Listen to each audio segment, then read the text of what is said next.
நீங்க காலகட்டத்துல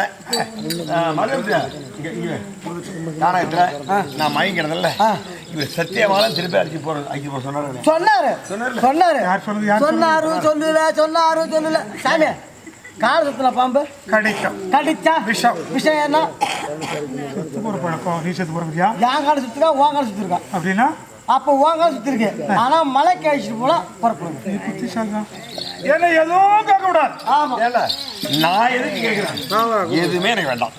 ஆடி மங்கையன் கூட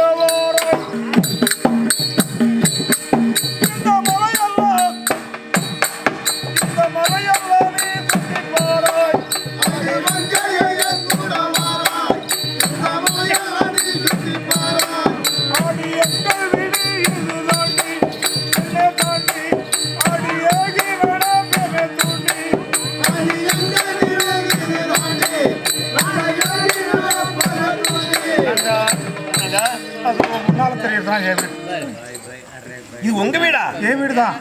இந்த வீட்டுல எனக்கு பேர் வாதி பங்க இவ்வளவு பேராசை. அதோ உயரமாக தெரிகிறது 9 நவராத்திரால நினைக்கப்பட்ட தங்க கோபுரம் என்னுடைய சொந்த கோபுரம். அந்த தங்க கோபுரத்தையும் எனக்கு பேர் வாதிங்க. அருகிலே தெரிய வேண்டிய சரிவுள்ள மலை 428 ஏக்கர் விஸ்தீர்ணம் எனது சொந்த மலை. மீதி எல்லாம் குபேரனுடைய மலை. குபேரம் வரல வேணாங்க. உங்க 428 ஏக்கர் நகரத்துல எனக்கு பேர் வாதி பங்கு. கோவிலுக்கு முன்பதாக பெரிய ஆழ்வார் என்று சொல்லக்கூடிய கருட கம்பம் இருக்கிறது. அது என்னுடைய சொந்த கம்பம். எனக்கு பூரா முழுகமா இருக்காங்க. சுவாமி இந்த கோபுரம் தங்கம் பவுனு இதெல்லாம் அம்மாவுக்கு சொத்துக்கு மேல ஆசை இல்லை. சரி அதெல்லாம் வேணாங்க. அந்த கம்பம் சொன்னீங்க பத்தியா அடியில மொத்தமா நுனிய போய் கூசா அந்த கம்பத்தை நம்பிதான் அம்மா வந்தது. இது வந்துருக்கிறது என்னங்க இது 4 கால் மண்டபம். இது குபேரன் மண்டபம் என்று சொல்லலாம். இரவு முதல் 24 விடையும் ஹரி பஜனை நடக்கும். கவனமாக்க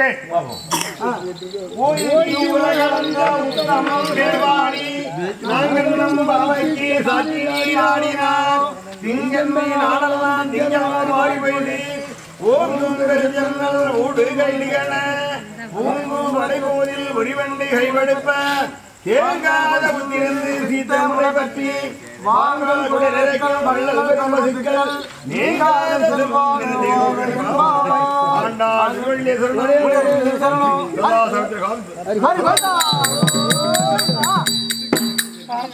பஜனையை ஏங்க என்ன வேற்றுமை இல்லாத பஜனை பாடுவார்கள். பஜனை கோலாட்டம் படிப்பார்கள். அதோடல்ல கோவிலுக்கு ஈசாந்தி முறையிலே குளம் இருக்கிறது. குளத்திலே எல்லாரும் குளித்து சுத்தமாக சென்று அங்கம்பர் விடுவார்கள். அதை பார்க்கலாம்.